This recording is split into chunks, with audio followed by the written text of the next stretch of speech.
Having arrived before William, David was standing in a group of well-dressed youths, 6 boys and 4 girls, when a butler arrived to whisper into the ear of a bespectacled girl with long, wheat-colored hair and red amber eyes.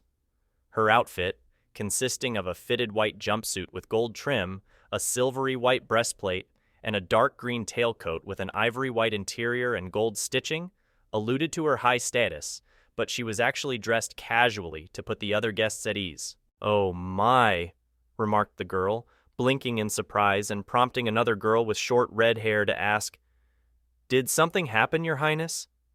Directing her gaze to David, the bespectacled girl, Princess Lyra Alcyone Astralis, revealed, "It would appear the younger brother of our esteemed vice-chairman has arrived."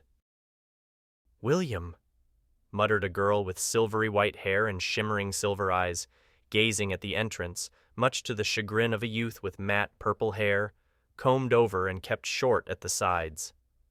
"Then, with your Highness's permission, I will go and retrieve him," stated David, placing his hand over his chest and bowing slightly.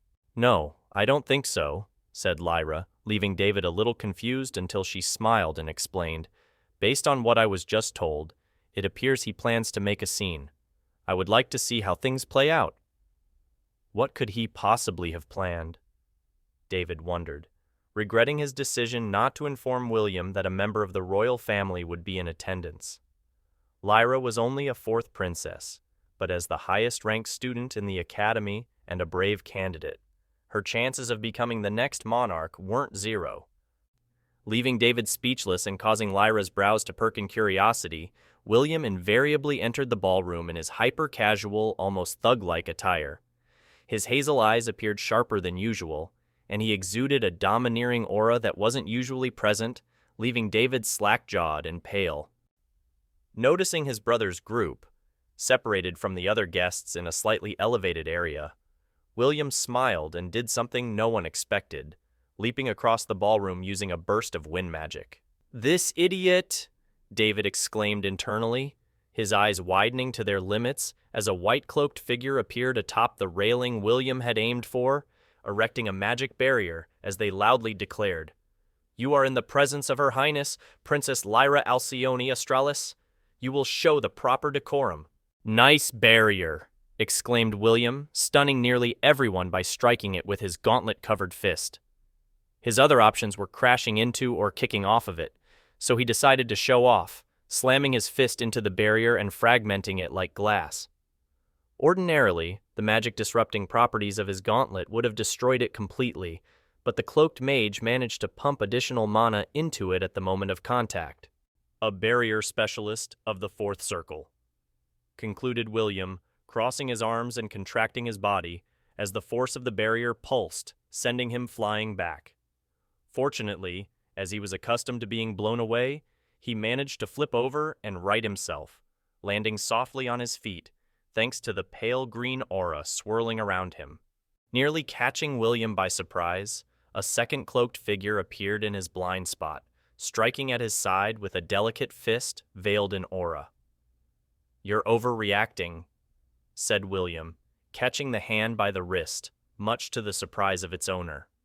Their agility was comparable to a 3rd-grade practitioner, but after getting backstabbed in his previous life, William had spent considerable time honing his senses. Pulling her hand free, largely because William had let it go, the cloaked figure crossed their arms and reached into their cloak, grasping a set of kunai-like knives. William couldn't help noticing they were wearing a black leotard beneath their cloak, but his expression remained a mask of brazen humor as he casually deflected the kunai using a finger covered in golden aura, the sign of hardening using the earth element. "That's quite enough," said Lyra, standing at the railing and staring down at William with a practiced, slightly intrigued smile as she expressed, "The Gamma star of the Oerthir constellation has only recently arrived in the capital and had not been made aware that I would be in attendance. I'm certain he meant no offense, so I would excuse his behavior and ask that everyone else do the same." "As if I wouldn't know who the chairperson of the Assembly of Excellence was," mused William, causing everyone to tense as he gave a half-hearted knight's salute, smiling as he said, "Wow, I've never met a princess. What did you say your name was?" Narrowing her eyes slightly, Lyra replied, Lyra Alcyone Australis. Welcome to the Royal Academy's Star Gathering Hall, William Altoris Oerthier. I speak for many here when I say we have been looking forward to meeting you. And why is that? Asked William, causing an awkward silence to descend upon the ballroom, as his expression and body language made it seem like he was genuinely curious to hear Lyra's response. Taking advantage of Lyra's silence, William looked around, his expression morphing into a resentful glower as he declared, If anyone here was truly interested in meeting me, they could have easily taken a waystone over to Oerthier Hall. Yet, even while House Oerthier was dealing with a refugee crisis and one of the largest monster waves in the past 100 years, not a single person from the capital came to our aid. Returning his gaze to Lyra, who now sported a conflicted frown, William's smile broadened as he added, Luckily, the great Oerthier constellation is nothing if not resilient and full of hardy people. Even when our would-be allies turn their backs on us, we remain true to our principles and uphold the values of the founding king and constellations, the same values that paved the way for our forebears to overcome the impossible and establish the greatest, most prosperous kingdom in the world. Punctuating his words by punching his right fist into the palm of his left hand, William's grin broadened even further as he shouted, Now, which of you profligates think you're in a position to evaluate my strength? Form a line? I'll take you all on. Very well. As the representative of those gathered here, I'll take you on, said Lyra, flipping things on their head as she descended from her perch and materialized a shimmering silver rapier that looked like it would snap the moment it struck a hard surface. Plan C it is, thought William, his expression becoming serious as he materialized a pair of spadroons, holding them in a relaxed posture as he said, As expected of a member of the royal family, you have a backbone that matches your status. Your words honor me, hummed Lyra, slowly swiping her left hand along the length of her rapier, causing a glowing pattern reminiscent of circuitry to appear. More complex patterns appeared around her forearms and feet as she abruptly lunged forward, traversing nearly 30 meters in the blink of an eye. Catching everyone but Lyra by surprise, William did not attempt to dodge or counter her attack. There was absolutely no killing intent behind the blow, so he maintained a cool, composed smile and asked, Shouldn't we set up a barrier or something first? Despite the tip of Lyra's rapier being close enough to cause icy condensation to spread across his throat. Witnessing William's composure, Lyra raised her brows before retracting her sword, matching his relaxed posture as she replied, You are correct. Shall we move someplace else while the arrangements are made?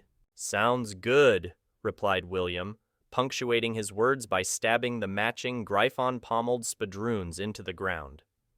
Lyra kept her rapier, but instead of returning it to the ornate, gem-encrusted platinum bracelet around her wrist, she pulled out a sword belt and fixed it to her waist, saying, Then, if you will follow me, I'm certain your elder brother has a few words for you. More than a few, I'd wager, mused William, slipping his hands into his pockets and following behind the much shorter princess. Lyra was 3 years older than him, but as she had only recently started maturing into a woman, she still had much growing to do. On the other hand, William was among the tallest people in attendance, clocking in at 158 centimeters despite only recently turning 10. And he's not the only one, appended Lyra, leaving William confused until he noticed a doll-like girl with silvery white hair and silver eyes standing among his brother's presumed colleagues. Well, that's not good, thought William, his confident mask cracking as memories of the past resurfaced. He immediately recognized the girl as one of his prospective spouses, Delphina Carinae. But things were a little more complicated than that. In the wake of their first meeting, Delphina had her family arrange several more, but William had practically ghosted her, using the excuse he wanted to focus on his training and attuning with a Gryphon. Your Highness, please forgive my younger brother's indiscretions. I can assure you he meant no offense, said David, his left brow twitching and visibly sweating as he forced a smile. He actually agreed with many of the things William had said, but making a scene before a member of the royal family was borderline insane. And what was with his appearance? Indiscretion implies a lack of good judgment, countered William. My words and actions might qualify as brash, but nothing I said was wrong. Despite calling themselves the Assembly of Excellence, many of those here are genuine wastrels. Yet, by virtue of nothing more than their birth, they believe themselves entitled to stand above and outright look down upon others. If such sentiments had been present during the war against the Creator, there would be no Australis kingdom. Will, I think you've said enough, stated David, his expression and tone flat and disproving. Seriously, said the purple-haired youth, scowling as he added, if you weren't the Gamma star of the Orthier constellation, you would already be arrested and thrown in the Academy's dungeons, and yet you have the gall to accuse others of exploiting their birthrights. Meeting the youth's gaze, William's expression exuded severity as he stated, I can act this way because I'm willing to fight and die to uphold my principles, and those of the kingdom my family have fought and died to preserve for centuries. I'm not riding the coattails of my forebears, but carrying the torch passed from one generation to another, holding it high so that all those who follow after never lose sight of the path pioneered to preserve them. Cowed by William's gaze, the purple-haired youth took an involuntary step back. He was considered fairly talented among his peers, but at only 12 years old, he was still a warrior of the first grade. He was on track to reach the second grade by the end of his third year, but while that was considered impressive, it was incomparable to William's status as a third-grade practitioner, and that was by Leschian's standard. Using the metrics of the Warriors' College, he was closer to a fourth-grade adepti. Helping to ease tensions, Lyra clapped her hands together and said, Well said. It's rare to hear such conviction from one so young. Eastwarden and the Orthodox factions will be in good hands with such a spirited individual to guide them. Assuming I'm not killed off before I get the opportunity, mused William, grinning like a jackal. His words were spoken with the cadence of a joke, but his smile didn't quite reach his subtly glowing eyes, making it clear to at least Lyra that he wasn't joking. Is someone trying to kill him? Lyra wondered, her brows perking ever so slightly.